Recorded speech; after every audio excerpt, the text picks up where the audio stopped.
When I course interview where this very dark man do. Yes, he answered the well, oh, no be small thing, very dark man and man. Oh yeah. Jose, welcome to the program. Thank you very much. Mr. You can never be me. Right. In the last 3 months, you have just sort of become this enigma, and even when people don't follow you, they'll definitely see you on their timeline because you're constantly commenting on a particular issue. Why do you care so much? Okay, first of all, before I answer, to the people criticizing me and my singlets, because since I started talking online, people pick on me for my singlets. I want you to know that my singlets go to national TV before you. Thank you very much, Seth Awayemoli. All right, so please, can you repeat the question? Thank you. The question is, why do you care so much about certain societal issues? Why do you lend your voice? Well, I care because, first of all, it is my duty as a Nigerian to not leave the whole responsibility for the government to fix, to also try my own possible best in order to make Nigeria a better place for not just me, also for my future. So that is why I try so hard to give my opinion about a lot of things. So you came into the limelight because you were running commentary on a particular issue that involved a particular skincare brand, and of course, eventually other skincare brands. This individual said that the skincare brand hurt and destroyed her skin, and only to come out to apologize much later to this particular skincare brand. How did that make you feel, knowing that even the people that you were fighting for, the individual that you were fighting for, made a U-turn? Well, at the end of the day, I didn't feel really bad, first of all, because it was not really about that particular person. It was about the general public, However, the person made me go into the whole thing, But since when the person said, "Oh, apologize," when the person was supposed to also join me to stand up for what is right, at the end of the day, you understand, something like this is people. It's not everybody that have the mindset. It's not everybody that have the courage to actually stand up for what is right. So immediately the person just said, "Oh, I'm apologizing. I don't want to holler." I just said, "Okay." But I didn't really feel pain because it's about the general public at the end of the day. All right. Like I said, you lend your voice to a lot of issues. I want to tackle those issues in particular. Now, there was a particular video that you made. You were reacting to what Toke Makinwa and Bobrisky said about, women and how they should deal with married men. Why did you take up that particular matter?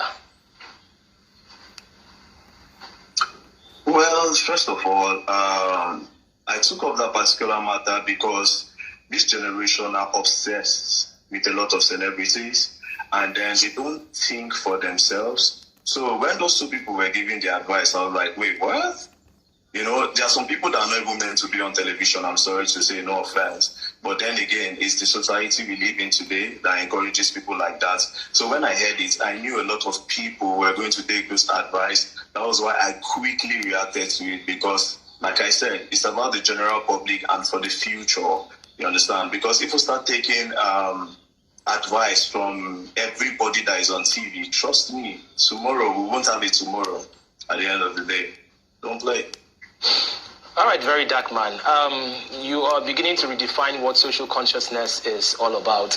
How far are you willing to go? Because, from the trajectory that we've seen, sometimes people start off really strong and it looks like they lose steam along the way. How far are you willing to take this activism?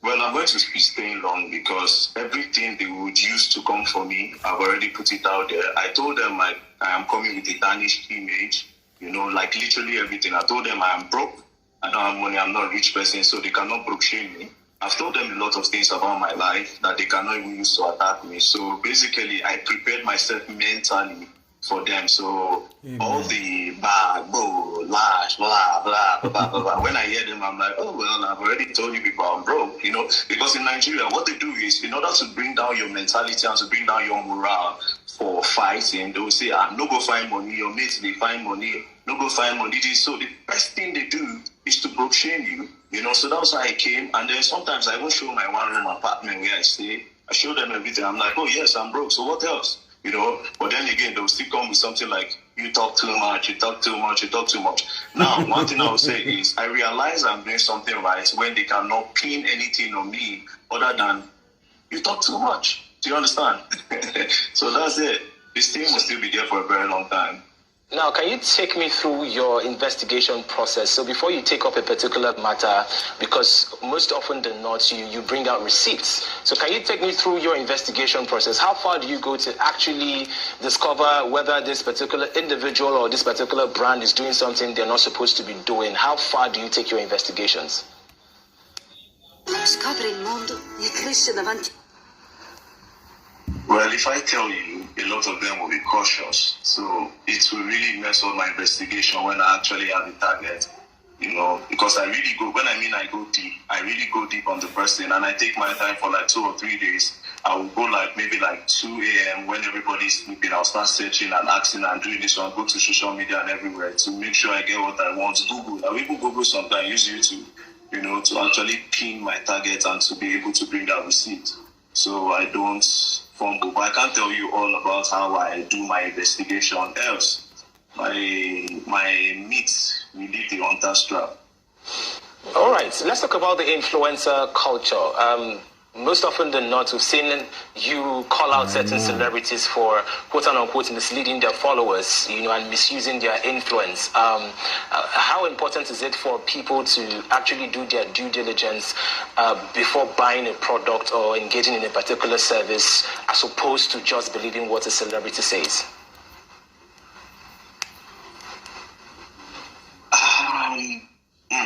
First of all, you know this Nigeria, sometimes when I look at the list of people that are called celebrities, I ask myself that, is a celebrity supposed to mean somebody that is celebrate? Like, what is about this person that people celebrate? And then you look at the person's followers list, you be like, this person like this, where they do shake, and I get all this amount of followers, you know? So, but then again, talking about how to really tackle the problem. I didn't get the question well, but I'll just flow with it. One thing I would say is, I always say this thing. I said, okay, go on. Please, let me hear the question again, please. So the question is, for the individual that wants to patronize a particular service or wants to buy a particular product, how would you tell that individual to do their due diligence in terms of conducting research, or what steps are they supposed to take to confirm the authenticity of the product, as opposed to just believing the word of mouth of a particular celebrity? Okay, so let me start with skincare, because skincare is like the main one. For skincare, first of all, the NAFDAC number. You have to make sure the NAFDAC number is on the product. However, NAFDAC number does not entirely mean that the product is good, but it means that the right authorities have actually checked the content of the product. Secondly, some people can actually use a fake NAFDAC product on their brand, but the way you catch them to know that the product is fake or not fake, check the list, like the ingredient that is used to make the product. Most of them don't put the ingredient that they use in making the product because they themselves don't actually know the ingredients in the product. Some Olodo people will just mix things, but you know Nigerians don't really care. Nigerians they take words, they take advert from mouth. You know, they take advert from mouth. So they'll be like, oh, now this thing now they make me glow. Oh, now this thing now they make me glow. You know, that's the only thing they check. Not knowing that, okay, if you have to do your own personal research, because then again, these people don't list out the ingredients in the product. Where you won't go use the product. Do you understand? You where won't go use the product. There are some things that you need to read so that you know if this thing that you are reading is okay for your own skin. But again, Nigerians take words from mouth. That is why most of them are really like buying what the celebrities are telling them, knowing fully well, because I am pretty certain, I've done my research on some celebrities, the product they advertise, they don't use them, but that's their business. I am not against them advertising, but you see, for skincare that people use, skincare especially because of skin cancer, kidney problems. Come on, man, you should be authentic to advertise things like that.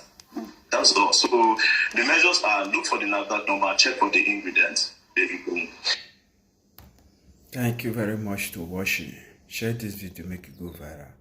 Very Dark Man is coming with You Go Learn.